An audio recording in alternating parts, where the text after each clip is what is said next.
Coach, thanks so much for taking the time to do this in such a unique and difficult circumstance, something that America and the world is dealing with. And we're all trying to take the appropriate measures for health and wellness and safety because above all else, rowing included, that's the most important thing.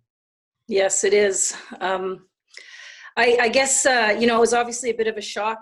I have it written down in my coach book that was March 13th, the pin was pulled. And, in retrospect, I'm really grateful for President Schultz and Pat for all the communication that they've been doing and, keeping us apprised of the changing information. Like the first couple of weeks, it was like every 10 minutes.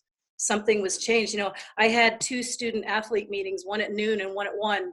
And the noon one was too early to find out that the whole season had been canceled. We were still sort of in a waiting pattern. So I don't know. I just feel like, the leadership has been doing an excellent job just trying to make everything as good as it could possibly be in this crazy situation. Yeah, some structure and guidelines kind of help at least steer the battleship. And you have been around Washington State athletics as a coach longer than anybody else in the athletic department, and with that has come incredible sustained success. Yeah. Am I supposed to answer that? If you'd like to puff your chest a little bit, I think now's a good time. Yeah, well, I think nobody does this alone. And, one of the things that made me fall in love with Washington State in the very beginning was the chance to be successful. I went on a few job interviews 18 years ago, and after looking at the support that rowing had and the budget and the leadership that continues today, and I think I haven't felt like we've had a lapse in leadership in 18 years. So it's kind of, between the ability to, everything's in place here to succeed. We row on one of the most beautiful bodies of water in North America. The budget is competitive. My assistant coaches are awesome. And so, it's a team effort. And obviously you find the right kind of kid during the recruiting process and they make you look good. When I first moved here, I was so struck by where you row. It's one of my favorite parts of all of Eastern Washington. When you recruit and you bring student athletes there, is it obviously striking to them? It sort of sells itself. I mean, it's the Snake River is world famous, and that area is just amazing. Yeah, as soon as we come down the grade, we turn the corner to the left. I don't think we've had any recruit that hasn't taken a big deep breath and kind of gasped. And we hope to get them past the porta potties before they notice. They got their eyes, tuned into the beauty of the Snake River, and so we can kind of sneak the porta potties past them. When you are showing students and families around Bowler, and they see the row tank, and it's really a prominent part of Bowler. If you walk by it, you see it, and it's striking.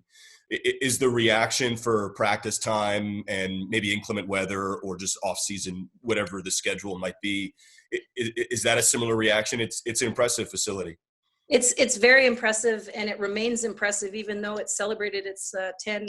I think it's been operating now for 10 or 12 years, and it's still a very, there's not very many rowing programs that have a presence in the cornerstone. Like, it's sort of a cornerstone of Bowler Gym, right underneath volleyball.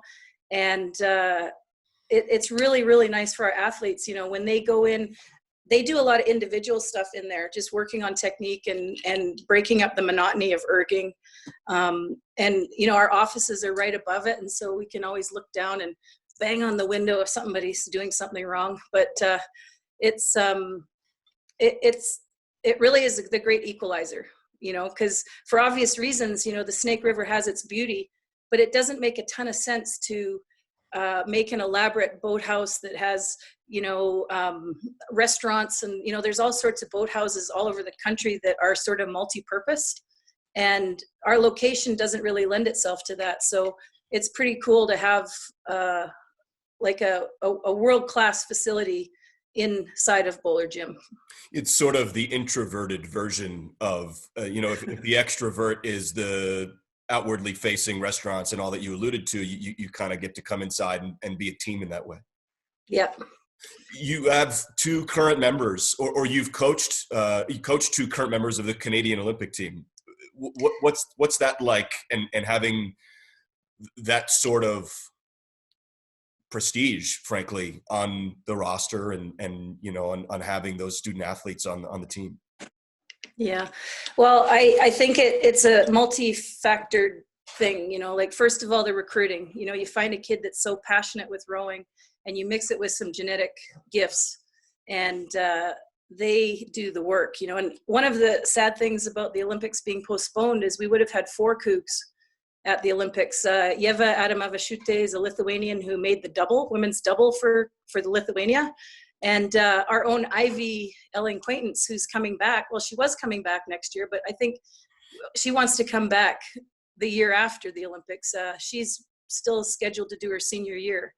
And then there's Nicole Hare and Lisa Roman. So last Olympics, we had 2 in Rio, and we had 4 that made the team for Tokyo. So hopefully they can all stay healthy for another year and represent the Cougs. And so yeah, I'm obviously proud of that. And I think the biggest thing for me is I want the athletes to love rowing just as much when they leave as when they walk in the door. And that it's not always fun. Like, none of our sports are fun 100% of the time, because there's a lot of work involved. But that work needs to be meaningful. Like, they need to feel like they're getting something out of it that is paying them back for the hard times. So yeah, it's an amazing perspective to love it more after the work than to only be excited about some sense of what may come, but to be able to, and look, you finished 4th in 2006. Yeah. This has come not only with heart, but also with results. And I alluded to that earlier too. It's a great story. I was kind of hoping Todd and the women's soccer were going to break into 3rd or 2nd, to sort of make a new standard. But, 4th is pretty good. Like, yeah, 4th's pretty darn good. It sure is. Yeah. Hey, Coach, thank you for doing this. And thanks for taking the time, and be safe and be well. Yeah. And we all really appreciate your joining us here. And I hope to see you personally in Bowler, face to face. I love these videos, but I can't wait to see everybody again. Yeah. Did you, when we were told we had to kind of exit Bowler, it was kind of like, oh, the house is on fire. What are you going to grab? And did you grab your backdrop?